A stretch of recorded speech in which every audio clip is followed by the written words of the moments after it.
Hey everybody, it is Thursday. We've made it to Thursday. I think it's the 23rd. I'm pretty sure it is. Not positive, but I'm pretty sure it is. And we were reading chapters 7 and 8 from WarMage Unexpected from the Never Ending War series. And it's just getting good. Loads more to come. This is a nice long book. I think it's about 108,000 words, so lots of good stuff to come. Hello Mike, you found us right away. Good for you. Hello Grace and hello Diane.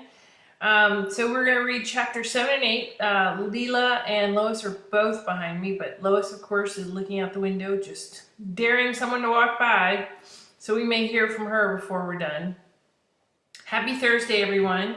And so let's get started with chapter 7. Yes, you did find us. Good for you, Mike. Chapter 7. Raven made her last delivery and ditched the main road leading to the square to take a side street in an effort to avoid the crowds. Blocks away from the center of town, she came across an old man dressed in rags, sitting on the edge of the paved sidewalk in front of an old bookstore. In the window was a sign offering to buy or trade used books. His hair hung in dirty clumps around his ruddy cheeks and wrinkled features. Though the sun was warm on Raven's skin, the man was wrapped tightly in an old olive coat and hunched over with his arms tightly squeezed around his body. An old forest green felt hat was sitting in front of him, balanced against his wooden leg. On his shoulder was a royal blue diamond patch from the Order of the Master Wizards. As people passed by, he would mutter or shout loudly. Most were doing their best to ignore him, but Raven saw a young man toss a coin into his hat and quickly hurry along. People were quickly learning to cross over to the other side of the street, though. He shook the hat, coins jingling in the bottom. The end of the world! They're coming! Be ready to fight! It's the end of the world! I've seen it! He pounded a cane against the ground, waving his arm. Raven reached into her pocket to grab a few coins for his hat, just as 3 boys walked up to the man, laughing and shoving each other. Crazy old man. Can't get a job because you lost your brain, not your leg. Hey, I'll race you. The man swung his cane in a wide swath, narrowly missing them and getting another round of laughter. One of the boys ducked forward and shoved him in the head, knocking him on his side. Come on, aren't you a war hero? I can take you out. No wonder you got hurt. Those little shits. Raven started to cross the street toward them. Another one of the boys grabbed the man's hat, shaking it wildly. Listen to it jingle. Sounds like you're making a real killing out here. I bet there's, 2, 3 coins in here? He dumped the hat in the street and stood over it. Raven wasn't having any of it, and quickly sized up the size of the boys, watching how they moved, who was the leader, where were the weak points. Deacon is right. Observe everything. The tween who had shoved the old man was elbowing the others, urging them on and boasting the loudest. There's the leader. Halfway across the street, she pointed at the boy and whispered, Mio de te ipso. At once the boy doubled over with a panicked look on his face and moaned. His leg twitched and he shook his head in confusion. No, wait, what? He grit his teeth and stood still as his muscles relaxed, and when he straightened back up, he revealed a large wet stain on the front of his pants.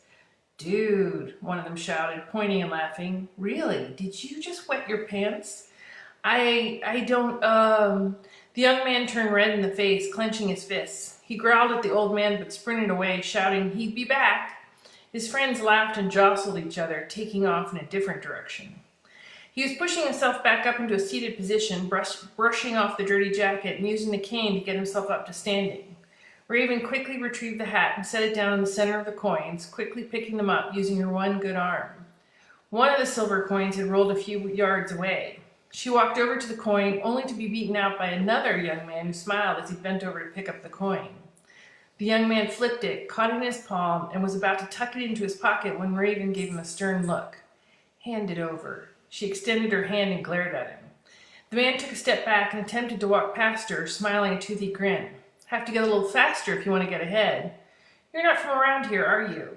A flash of anger sped through her body. Enough is enough, she muttered.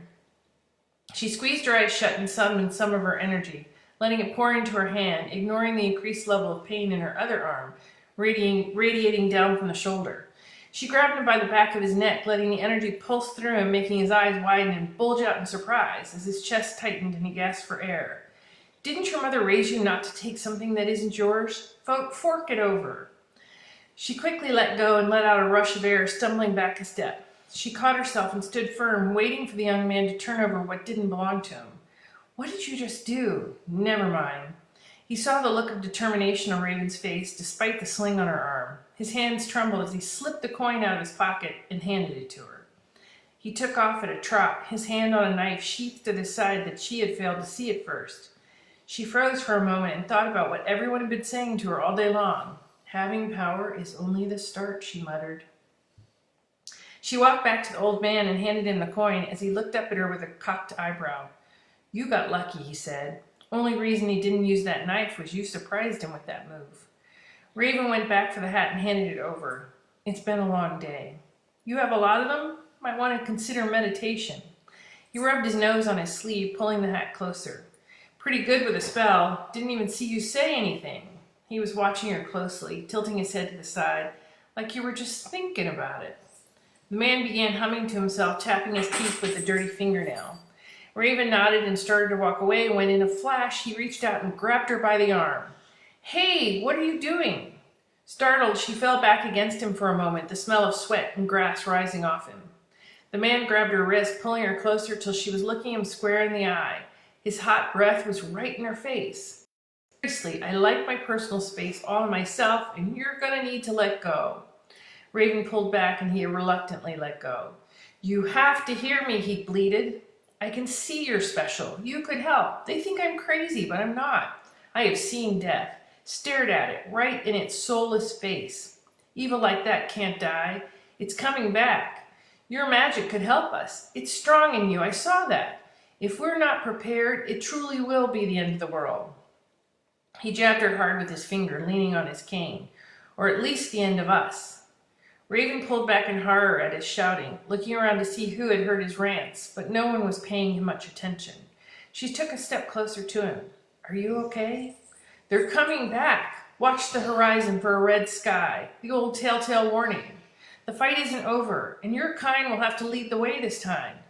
He hissed out the words, curling his hand into a fist. Tell the others, and tell them Peter is still ready to fight. What is coming back? Who are you going to fight? The Smithy Ranch. Remember the Smithy Ranch. His eyes filled with fear, and he snapped his mouth shut for a moment, staring at her. No, watch for the warning. Raven pressed the back of her hand to her mouth, frustrated. You're reliving the past, aren't you? She said, her voice softening. She patted him gently on the shoulder and took a few steps back, keeping an eye on him. Pay attention. It's the only way you'll know in time. Gather the ones just like you. It'll take all of you. Day definitely has a theme to it. A little crazy with a dash of watch out. The old man sat down heavily, letting out a sharp breath and pulling the green hat near his wooden leg again. He glanced back up at Raven. Don't forget, he whispered, and looked away, yelling to the shoppers piling out of the bookstore. Raven took another step back, shaking her one good arm, trying to get rid of the feeling of foreboding. It's the start of some kind of adventure, but what? 2 missing ranch hands, a family leaves the ranch, and an old veteran goes on a general rant. Not much of a story. I need more information.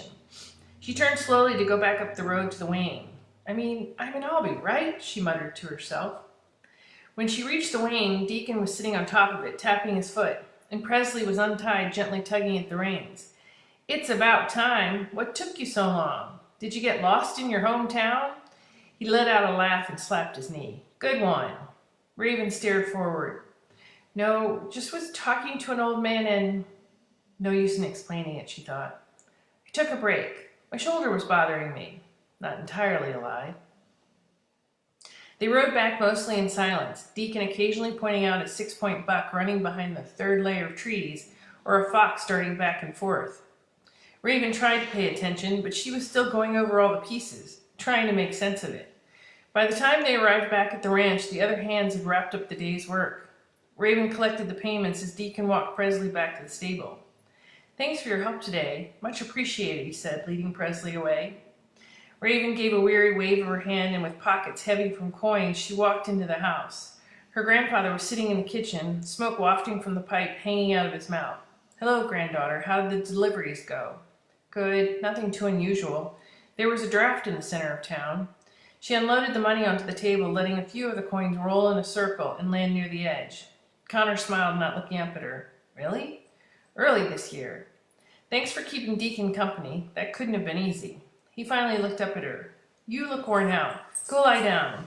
I'll make sure you and Deacon get a little extra for your efforts today. Are you going to be eating here tonight? She nodded. Later. We still owe the Moss Ranch a delivery. I thought I'd run it over there first. He eyed his granddaughter. You are a mage in training, Raven. Don't get dazzled by a dragon. What? No.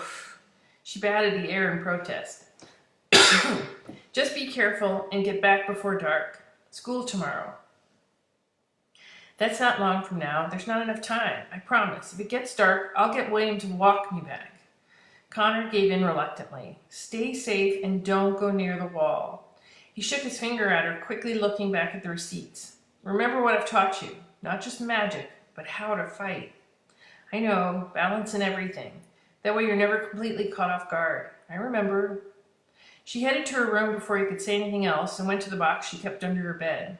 She slipped it out and whispered, Tantum enim mihi. A curl of green smoke appeared at her lips, and she held up the box, blowing the smoke into the brass lock. The tumblers fell into place with a click, click, tink, and the top popped open.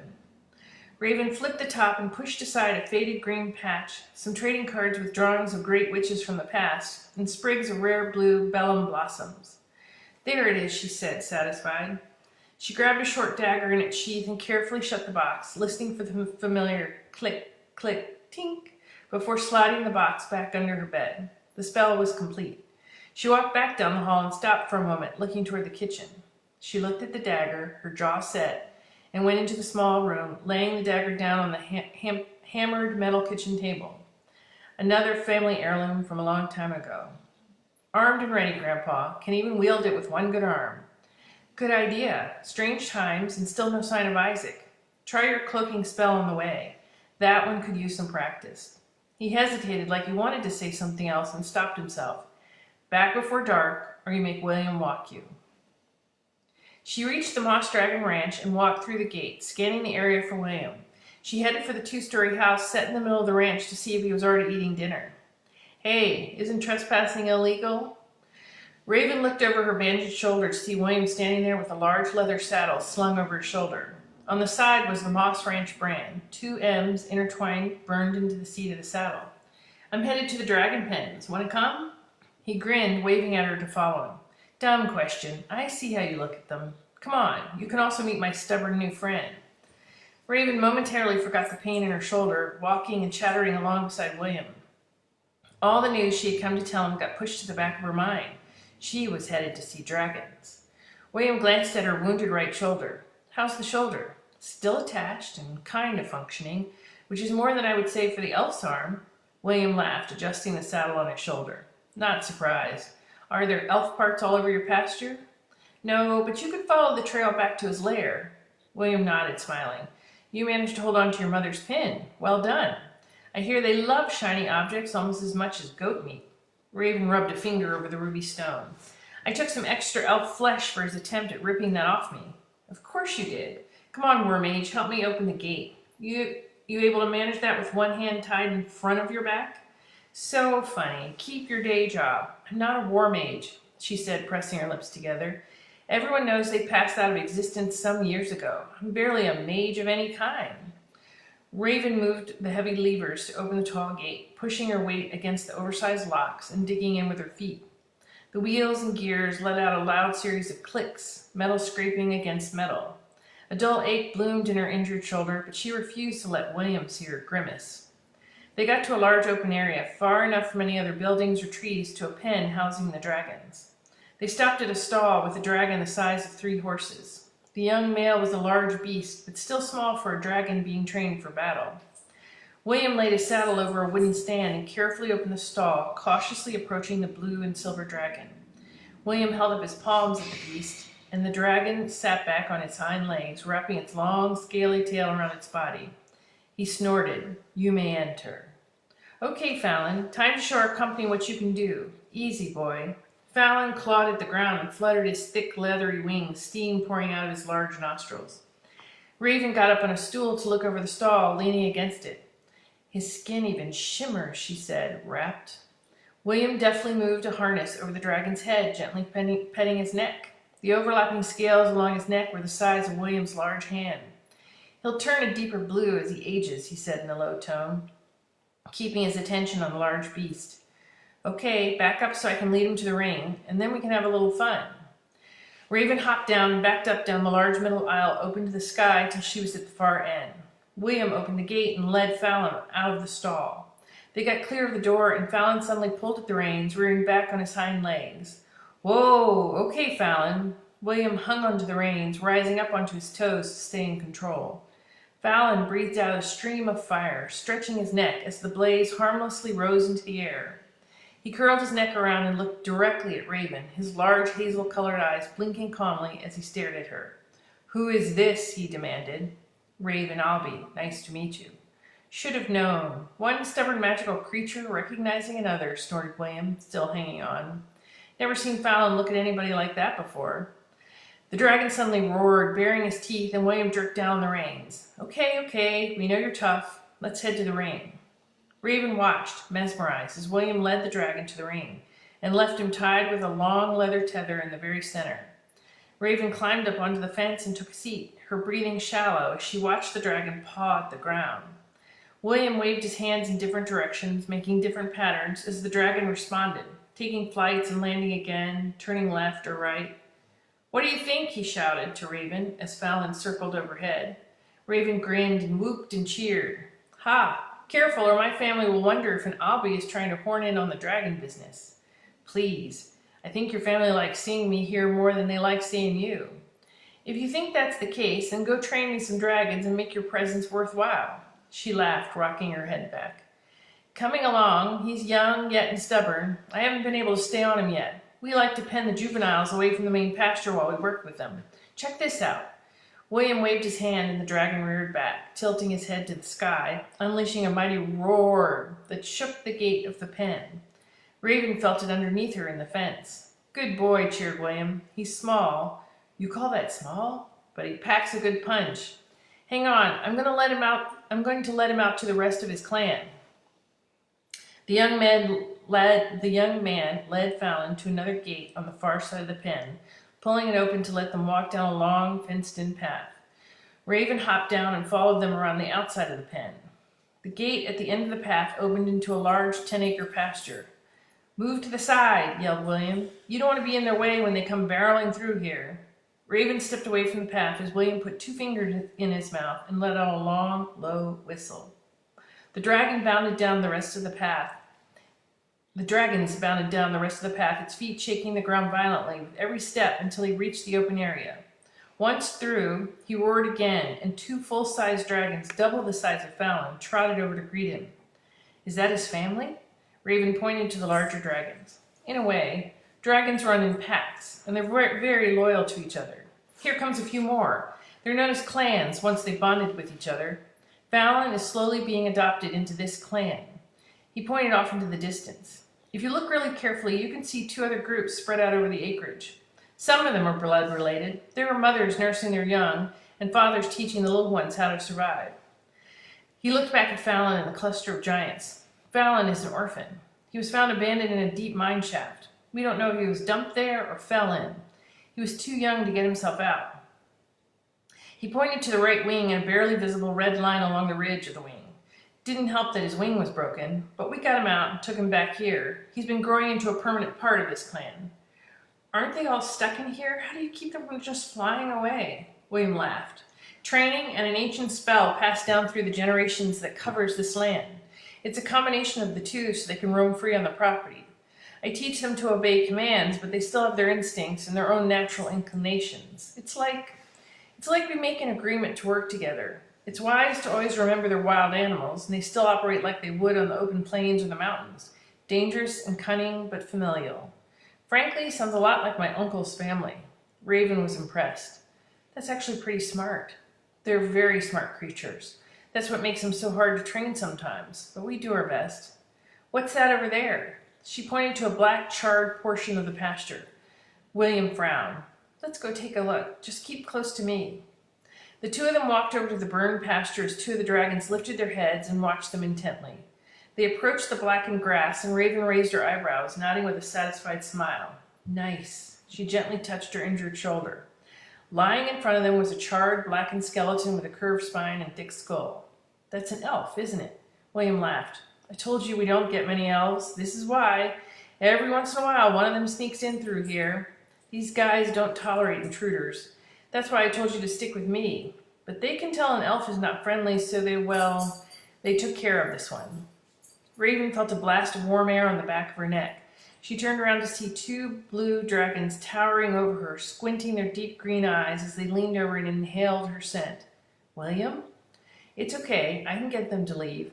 He raised his hand, hoping to catch their attention, but the two dragons ignored him, continuing to lean over and stare down at Raven.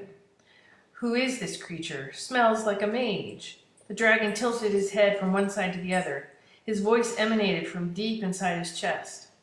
Raven's eyes widened at the sound of the deep voice, but she met their gaze, staying motionless. Move along, Ridgely, said William in a stern and steady voice. This one is different, said Ridgely, leaning down to sniff her head and looking up at the other dragon. Raven barely came up to his knee. It's okay. At least he didn't say in training. Why aren't they listening to me? Ridgely, Lincoln, come on. Go back to what you were doing. He waved his hands, whistled, trying to catch their attention. Lincoln stood up to his full height and bellowed, We're not dogs. Ridgely stomped his foot and looked to the horizon. William pushed Raven behind him and stood up as tall as he could to the dragons. Get ready to run, he said, his voice shaking. If they aren't listening to me, an attack may be next. Raven came out from behind William, placing her one good hand on her hip, and quickly ran through every protection spell she knew, ready to blurt out the words. The two dragons bowed their long necks till they were level with Raven, staring into her eyes. I thought your kind were all dead, said Lincoln. Interesting. Back off, said William evenly. The two dragons looked up at him and smiled, showing the first row of sharp teeth. They turned in fluid motions without another word and took flight, flapping their wings just enough to carry them to a distant part of the pasture. William dropped his hands. That was weird. I've only known dragons to have two settings. Either they're readying for attack, or they listen to me. He scratched his head. This time they did neither one. He crouched down for a moment, taking deep breaths, but stood up abruptly, taking Raven by the elbow. Let's get out of here. Weird day. Wait till I tell my father. Raven let him push her along as she kept glancing back over her shoulder. Yeah, weird day. Hello, Diane. Glad you're here. And woof to Lois. Thanks, Mike.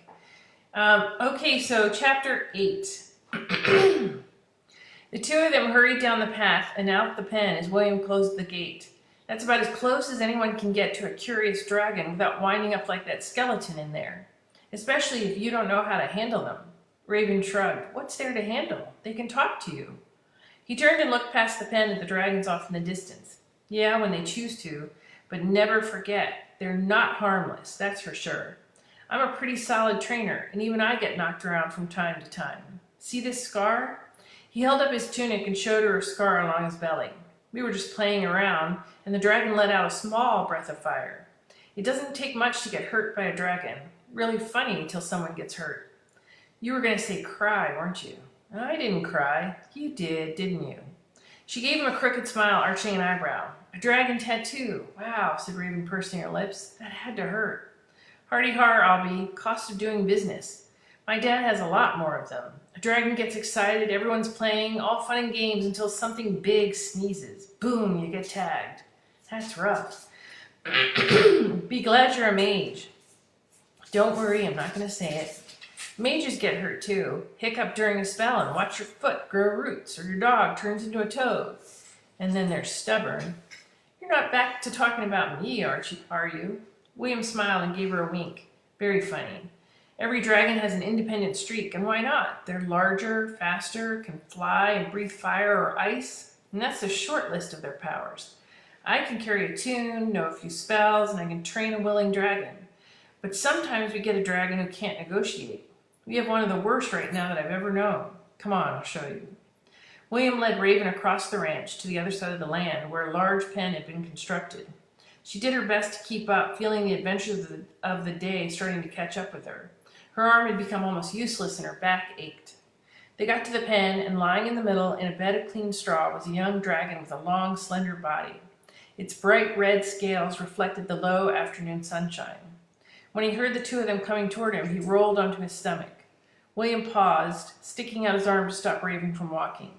"Hang on." He stepped closer and the dragon rose to its feet, glaring angrily at the young man. "What do you want now?" growled the dragon, smoke swirling out of his nostrils.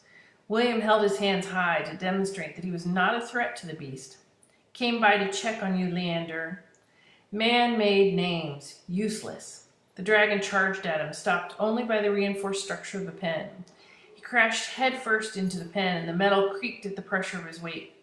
The dragon roared and rumbled, stalking around in circles and shooting the occasional pillar of fire out of his mouth and into the air. "We have no agreement, little man." "Easy, easy."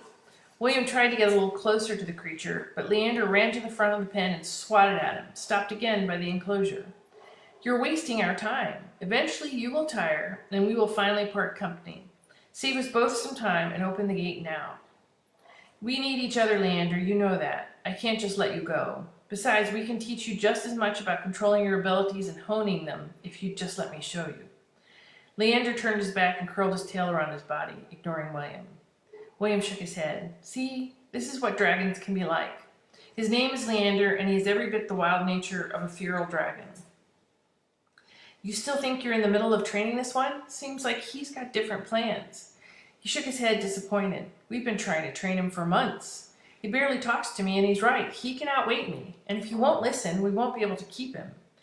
"And?" Raven shrugged and looked at the beast.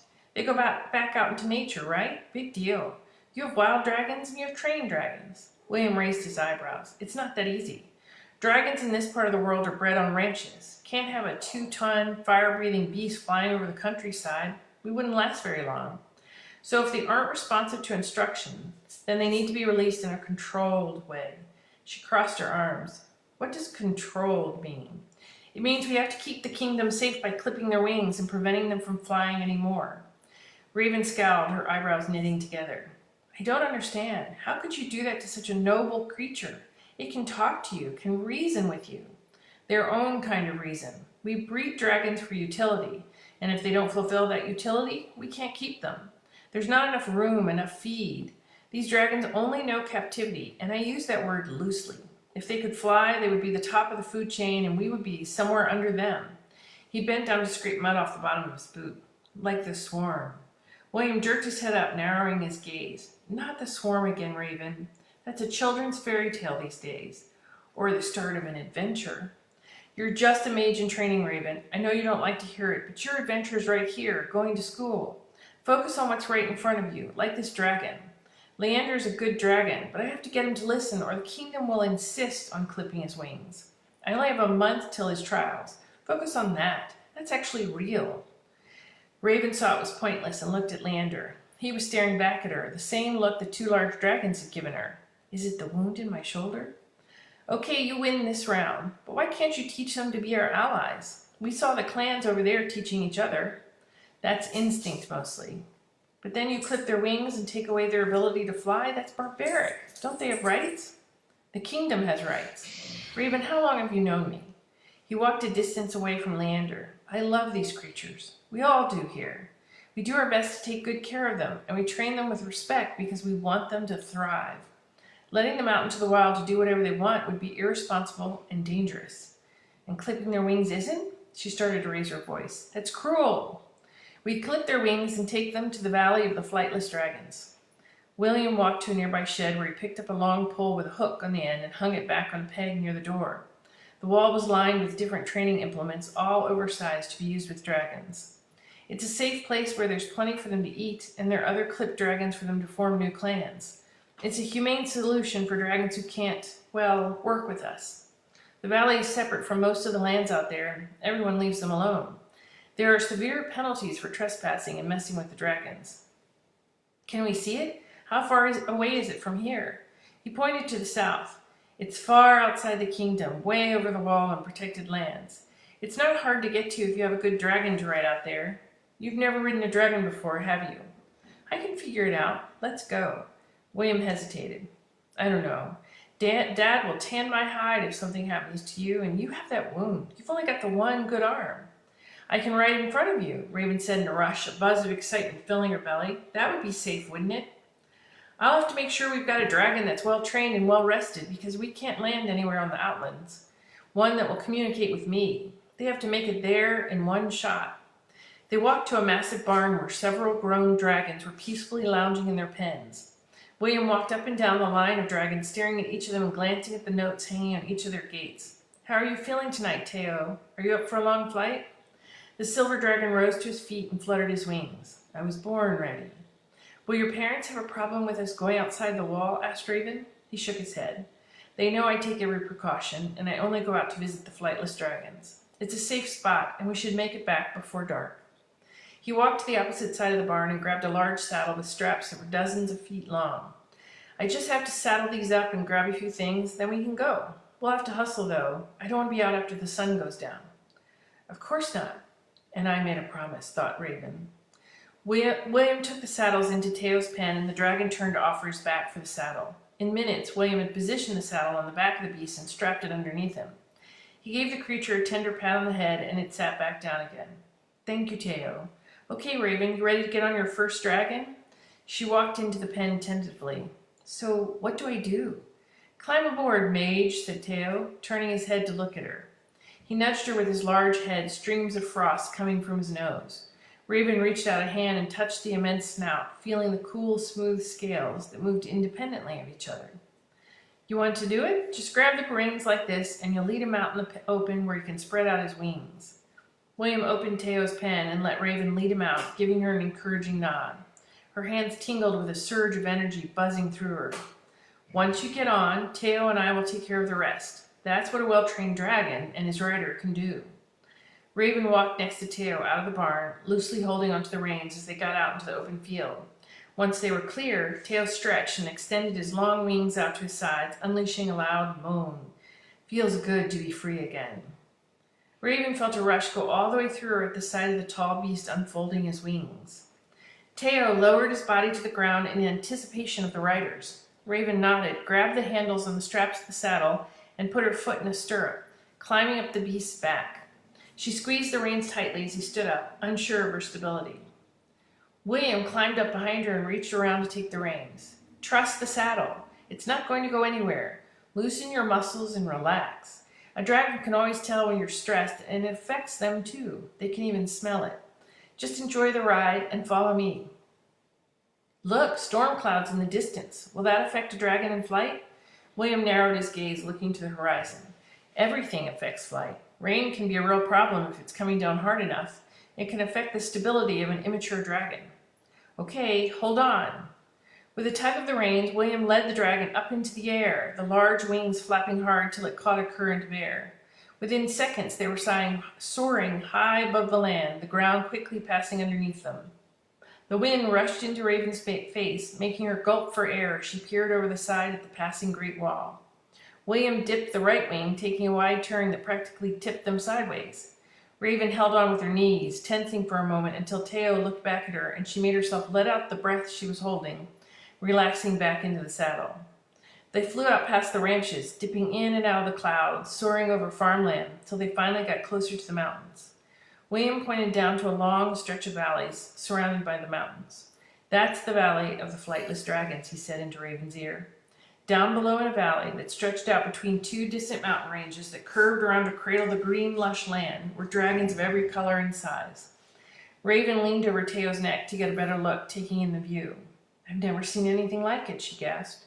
She leaned out just a little further as a large blue dragon blew a stream of fire into the air. Another dragon came up alongside of him and blew a stream that shot up parallel to that one. The two dragons twisted their heads, undulating the streams till they twisted together, in and out. Raven's eyes widened in delight, and she momentarily lost her grip on the saddle's horns, slipping to the side. Huh? Raven took a sharp intake of air. William reached his arm quickly around her small waist, pulling her close. He was careful to slide his arm under her injured shoulder. She leaned back against his chest and could feel his steady heartbeat, calming her down. You okay? He asked, his chin grazing her good shoulder. I am, thanks to you. She leaned over but was careful not to go too far. There are so many dragons. Look at them all, she said in awe. Do you know their names? She could feel his muscles tense and stiffen. I did it one time, before they landed here. He paused, looking down at the different clans scattered as far as the eyes could see. But once they were sent here and, altered, I've tried to let go. Raven looked back at him as best she could, and that included their name. William shrugged and pulled on the reins, leaning around her to shout to Teo. Come on, Teo, let's fly a little lower and get a better look, just above flame-throwing level. As you wish. The dragon dipped his head, tilting the angle of his wings, lowering the right wing as they easily soared to the right, and then the left, flying lower on the airstream. Sunlight glowed through the dragon's wing, warming the colors.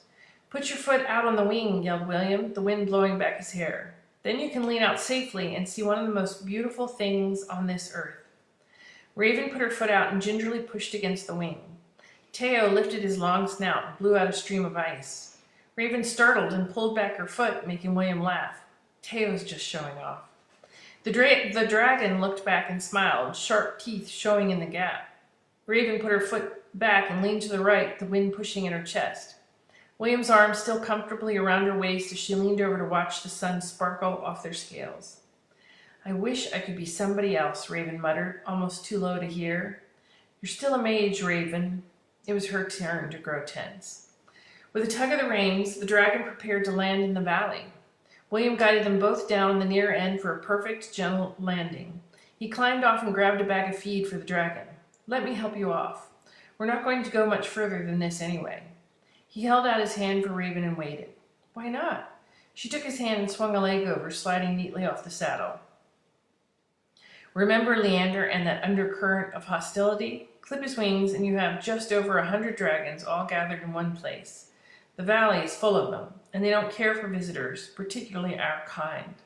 He pointed to the mountain ranges. The mountains keep out most travelers, cutting down the occasional human barbecue. Raven shoved him, narrowing her eyes. Cuts down on it? He shrugged. It's a fact of life around here. If you want to keep the flesh on your bones, you'll maintain a safe distance. William led her to a hill that gave them a better vantage point. When they reached the top, Raven marveled at the green valley and the groups of dragons below. Some were laying down in what remained of the late afternoon sun. Others playfully tackled each other in the open fields, giant jaws open wide, displaying a double row of large pointed teeth. Still others were broken into groups of 3, throwing streams of fire and battling back and forth, smashing into each other. Raven picked out a group and watched them, fascinated. She sat down as William took a seat next to her. An iridescent green dragon in the group used a wing to knock over an opponent. The other dragon, a silver female with a pink underbelly, righted herself with a loud protest, icing the ground under the other dragon's feet, causing him to slide across the ground. I like her. She's clever, said Raven, smirking. They look just like the ones on your ranch. William nodded. They are, except they can't fly away. What you see is coping. Look, there's still dragons at the end of this day. We just need to be able to keep a rein on them. If we can't do that, then they become dangerous. Don't need to watch the village go up in flames. William watched Raven studying the dragon so intently. You know, there's nothing wrong with being a mage in training. He laughed and ducked as she tried to take a swing with her left arm. Okay, don't injure that shoulder any more than it already is. I can see how much you love being around dragons, but there's a lot more to it. And you are Raven Albie, part of a long legacy. Raven rolled her eyes. I've heard that my entire life. My entire destiny was picked for me before I was even born. What if I want something else? Like dragons? There are worse things than knowing you're carrying on a tradition. It's like you get the chance to remind everybody of your mom and dad. Raven looked up at him, her face reddening. How am I supposed to do that? The way you choose to live your life. He stood up, brushing off his pants, and offered a hand to Raven. You don't have to be some kind of superhero. Just happy would probably do it, but I've heard those stories too. Your parents were legendary. And then there's your grandfather and the sacrifice he made. One great battle that saved us all. He quickly held up his hand. You'll find your adventure, Raven. He smiled, trying to break the tension, and bit his lower lip for a moment. Look, you have a natural talent for spells and magic. Why waste it? Because... He cut her off and helped her up. And see if it's possible to be a mage who likes dragons. Raven let out a short laugh and held up her injured arm, cradling it. 2 different specialties that take years to master. You really do like me. Raven, for a very smart mage, you can be slow. Here, let me adjust the sling around that arm. That's been bothering me all day. Surprised you haven't tried a spell on it. I'm waiting till dark. She saw the look of surprise on his face and quickly added, I'm only kidding. I know that's a big no-no. Hey, did you just call me slow?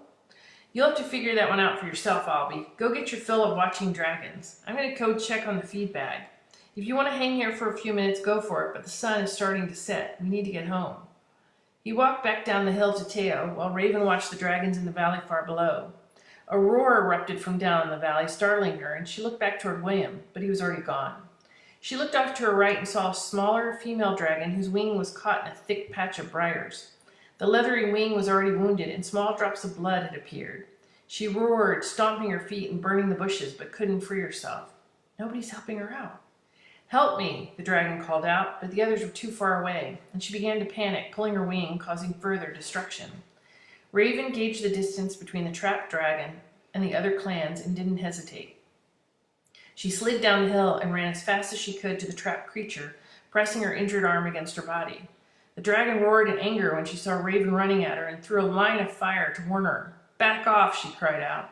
It's okay, I just want to free you. Raven held up her bandaged right arm as high as she could, wincing from the pain. I understand.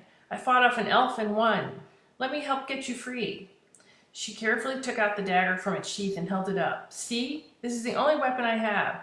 Let me come closer and I can cut away the bushes. We have a deal? The dragon looked at her injured wing and back at Raven, smelling the air. Her expression changed and she nodded. You can come closer, but stay where I can see you. Raven climbed into the bush and carefully hacked away at each of them until the bush shook violently and the dragon broke free. She looked back to see the dragon watching her every move, snorting in pain. Just one more. There! She stood up triumphant as the dragon suddenly rose, shaking her wing and knocking Raven to the ground. Oof!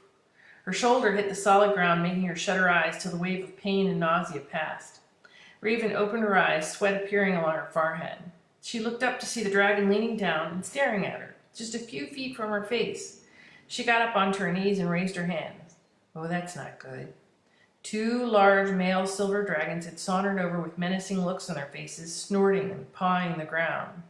They walked around the female dragon, and Raven found herself surrounded by the beasts with nowhere to go. What is she doing here? Can't outrun them, better make friends. She did her best to get off the ground, ignoring the pulsing pain in her body. I can explain. She raised her hands, hoping they would let her leave unscathed, preparing herself for the worst. Such a weird day. That is the end of chapter 8. Kind of leave you in an exciting place, but tomorrow is fortunately Friday, and we will read chapter 9 and 10 and find out what happened to Raven in front of all the dragons. Hope you all are having a good day. There's plenty of good books to go read. Hope you're finding some fun out there in quarantine as well, and some joy. Keep writing to me. I do write everyone back. Love seeing pictures. The never-ending gratitude list is still going on in my fan group on Facebook. Other than that, I will see you tomorrow, chapters 9 and 10, and we will find out what happened with the dragons. See you all later. Love you much. Talk to you later.